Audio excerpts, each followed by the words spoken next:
Final Fantasy 15. Those Final Fantasy fans have been looking forward to this bad boy for a long time. Looks like they won't have to wait that much longer. Alexa Ray Korea. Peter Brown and his super loud laptop are here on. What's going on there? What's going on? It's blazing up there. I don't know. Yep. Boy. That word is really pushing this Core i7 processor. Sure is. Fry an egg on that bad boy. Final Fantasy 15.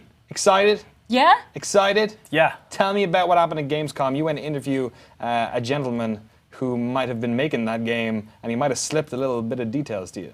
Yeah, Hajime Tabata is the director of Final Fantasy Type 0 and now Final Fantasy 15. He took over the Versus 13 project back in 2012 and then made it 15. And yeah, we spoke a lot about where the game is, how long we're going to have to wait to play it.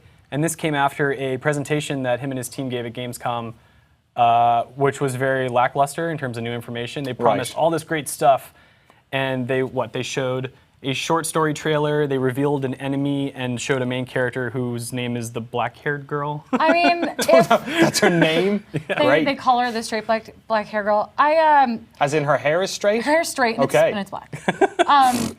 I have to say, I've been waiting for this game for 10 years. That presentation inspired no confidence in me that that game is coming out next year at all. They have a character that they refer to internally by her hair color, so she doesn't have a name.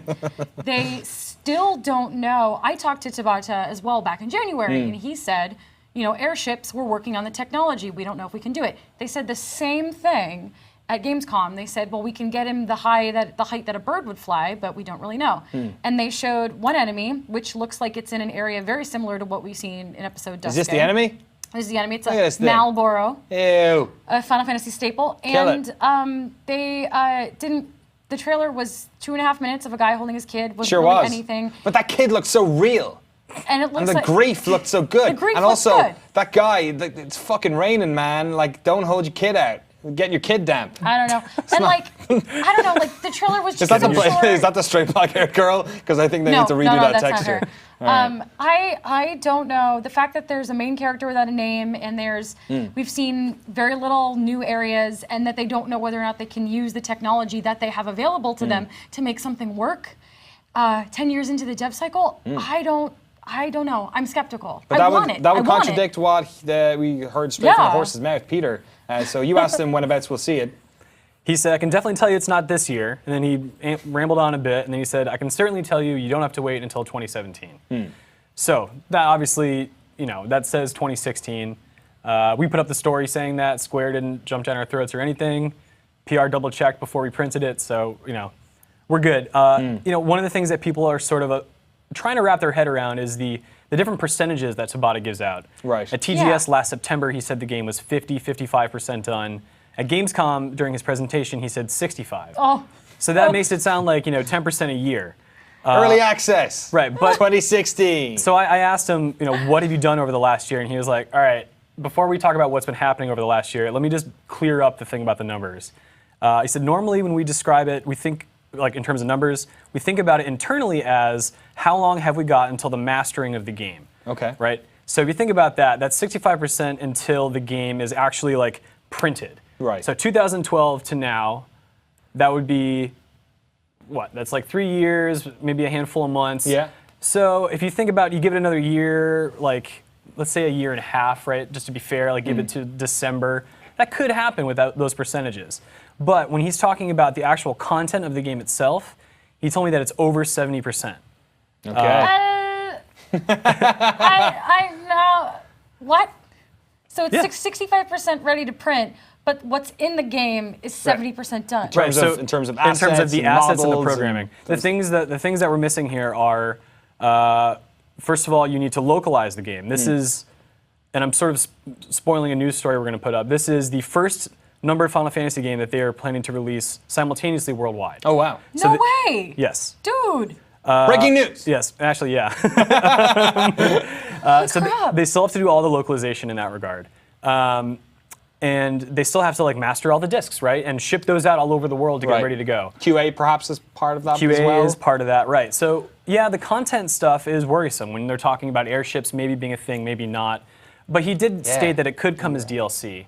And just this morning, they were talking about perhaps working with the Avalanche Studios to sort of get their tech from Just Cause to give the game greater verticality. Now, implementing tech from one engine to another is not really something you can do overnight.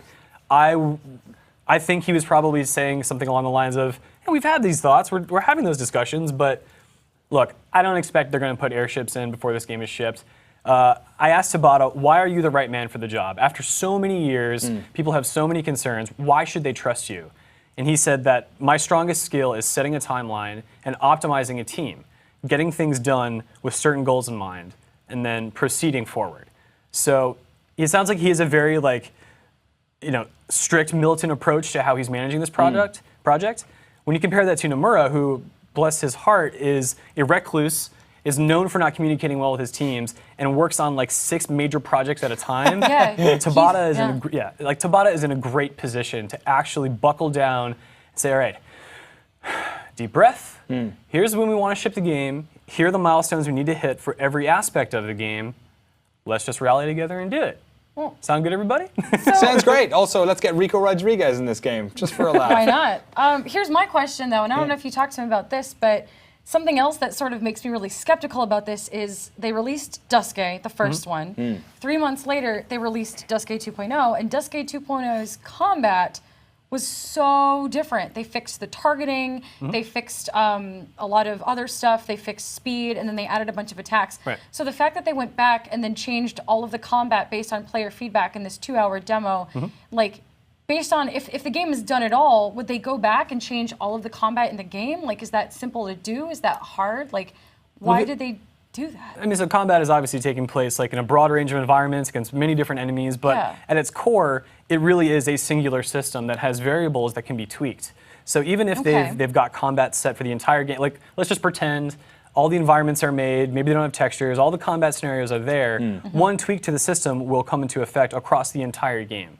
So if they're using episode Dusque as sort of a focus test, sample, right, to kind of get people's opinions, they can tweak something, and although we only see it reflected in that small demo, that is a thing that will be, impacted across the entire game. It's kind of crazy to think about them doing that. Like, I was actually rather impressed by how quickly they managed to change the combat, because, okay, obviously they're in that sort of it's that bubble of that area, but you then have to QA every single instance of what you've changed across the entire game again. Think about it this way. There are bridge simulators where you construct a bridge and send a car or a truck over it. Fuck yeah, I was playing them on the bathroom this morning. Right, so it's just as simple as changing the girders on your bridge and getting a different result, right?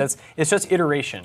So much of the content creation in this game, the time is spent in things like the visual style, like how do we set up this world, but when it comes down to the things that are programmed, the things based on hard numbers, such as the flow and speed of combat, that's the thing that really is just iterating certain variables. You have to balance it therein. I need to make sure that, one of those girders that was or let's just say, a piece of land that was in this game that wasn't really set perfectly right, but this version, this build worked. Yeah. Like maybe when you change one of those variables, suddenly it all fucking falls apart again. Like you're kind of worried that if they've got all the content on it, then they're tweaking all these systems. I'm not saying it's like a watertight system, right? And every game is different in this regard, but if you really think about it, they're not having to change every single combat scenario one by one by one by one by one. Yeah. They got to QA test their stuff, and you can break things very easily. But at the same time, if they do it incremental steps, there's a good chance that they can actually iterate in a logical, sound way that won't break the game. Interesting. It's been a fascinating road for development. Looking forward to seeing it. 2016. One question about that. You asked them at one stage when what they were originally targeting was? No. During the interview? Did I just make that up? I think you made it up. Just make that up. Am I making up things again? I mean, didn't it they said when they announced 13 and Versus 13 and Agito, which became Type 0, that they wanted them all to come out, I think it was around the same time? Yeah, that sounds about right. I think if we look at this now, at 2012, things started over. All their previous statements didn't hold water anymore. And based on what Tabata told me, which is in line with his description of his own strengths, is when he took over the project, then the timeline was set. That's what I was thinking, and within that timeline, they are exactly where they hope to be to hit that release date, which he told me was before 2017. Cool. So I can only assume that he's not lying to me because I'm a trustworthy guy and maybe that's my own fault. I guess we'll find out soon enough. Lex Ray Korea, Peter Brown, thank you very much for coming on. 2016 for Final Fantasy 15. Let us know if you think it's going to come out there in the comments below, and then check back in and say 18 months and see if you were right or if you were wrong. You were probably wrong.